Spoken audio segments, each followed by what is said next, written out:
Libido doesn't exist in survival mode. Sex is a luxury response, biologically speaking. When your brain perceives threat, it shuts off reproduction to conserve energy for defense. Stress kills desire, but sexual connection relieves stress. The problem is, if you're too stressed to initiate, you never get to that relief. Let me ask you something.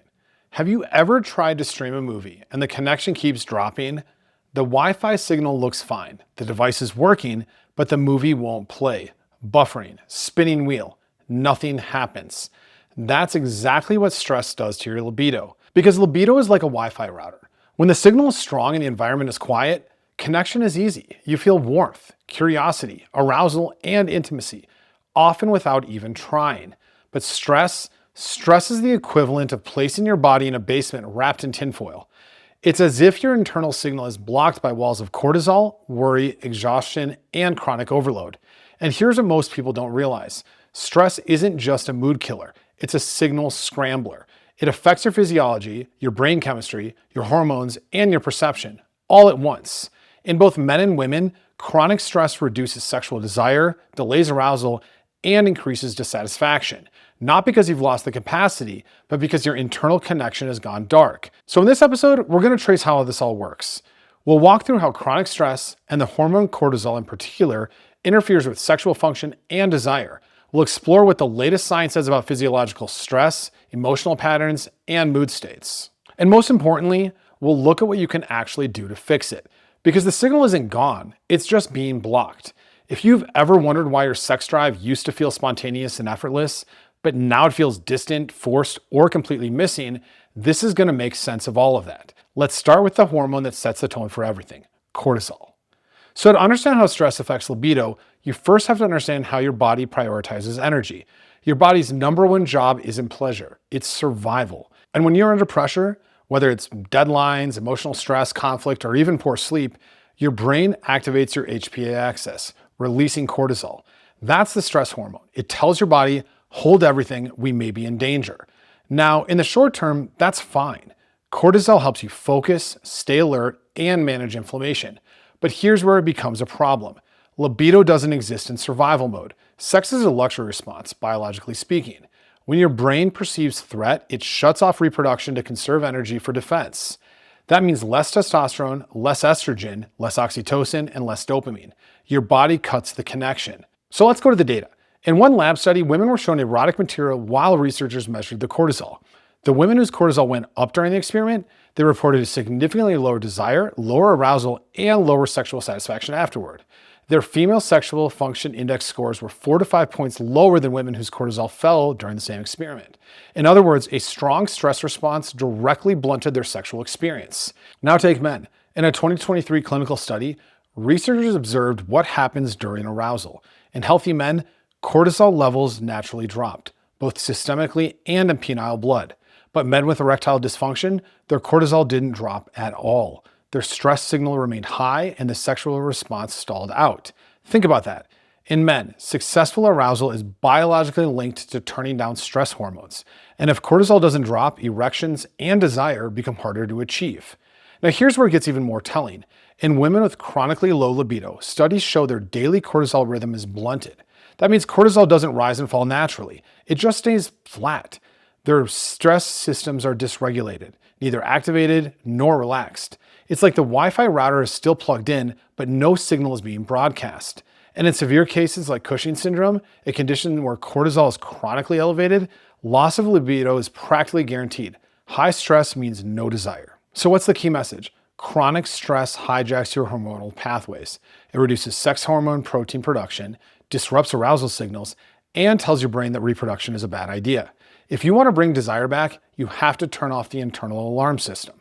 But biology is only half the problem. The other half, it's psychological. So let's go back to the Wi-Fi analogy. Even if the signal is strong, your device is overloaded. Too many apps running, too many tabs open. It's going to lag. Your mind works the same way. Libido isn't just hormonal, it's cognitive. You need bandwidth, mental and emotional space to feel desire. And stress fills that space with static. Worries, intrusive thoughts, self-judgment, performance anxiety, all of these act like background downloads eating up the processing power. And in a 2025 study tracking men and women daily, they found this exact pattern. On high stress days, participants were significantly less likely to feel desire or sexual arousal. But the reverse was also true. When people did experience desire for intimacy, their stress levels dropped the next day. So there's a feedback loop. Stress kills desire, but sexual connection relieves stress. The problem is, if you're too stressed to initiate, you never get to that relief. This is especially true when stress tips into anxiety or depression. In a 2023 clinical study of adults with untreated major depressive disorder, 46% had sexual dysfunction, and women were more affected than men. The more severe the depression, the worse the sexual function. And in men with erectile dysfunction, 38% had clinical anxiety and 65% had depression. That means most cases weren't just physical, they were psychologically layered. And even if you're not clinically depressed, stress can manifest as low-grade mental clutter. What if I don't perform well? I'm not in the mood, but should I be? I feel disconnected and I don't know how to get it back. That kind of internal congestion shuts down the body's ability to feel or respond to sexual cues. But here's the upside.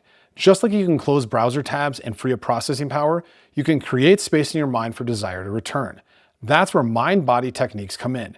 They're the tools that help you reconnect, biologically and psychologically. So you know when the Wi-Fi isn't working and you finally get fed up and hit the reset button on the router? That's exactly what mind-body practices do. They reset your stress response and restore your ability to connect with your own body and with a partner. Let's start with yoga. A meta-analysis of 10 randomized trials with over 700 adults found that yoga significantly improves sexual function. That includes arousal, desire, lubrication, orgasm, and satisfaction. Why? Yoga improves blood flow, strengthens pelvic muscles, increases body awareness, and most importantly, reduces cortisol. It gets your system back into rest and digest. Now consider meditation. An 8-week mindfulness study program for women with low desire showed powerful effects. Participants reported significantly greater sexual desire, arousal, satisfaction, and fewer negative thoughts. Meditation helps you turn off the internal critic and tune into your own body.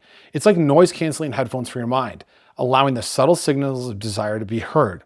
And what about cortisol? A meta-analysis found that meditation reliably lowered cortisol levels in people under high stress.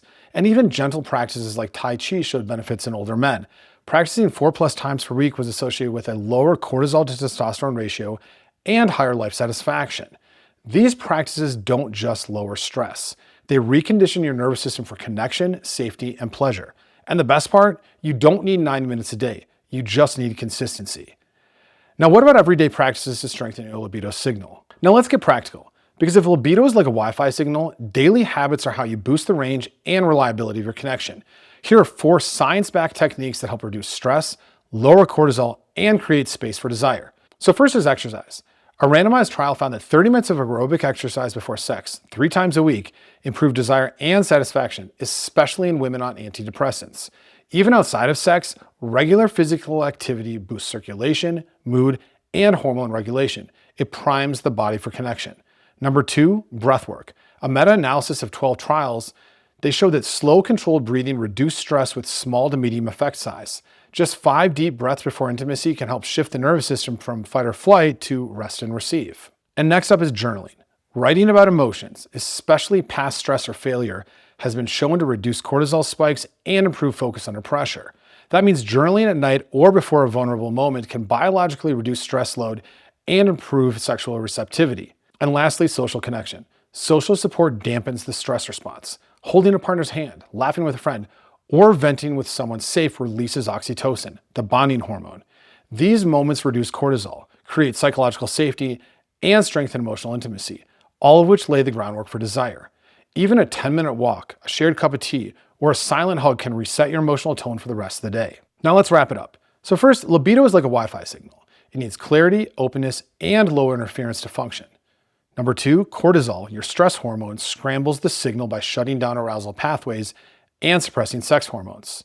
Third, mental stress crowds your bandwidth. Anxiety, depression, and overthinking block the perception and experience of desire.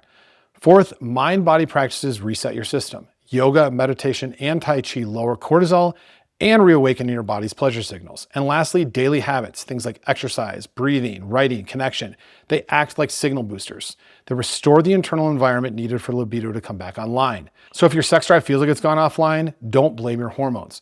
Check your signal.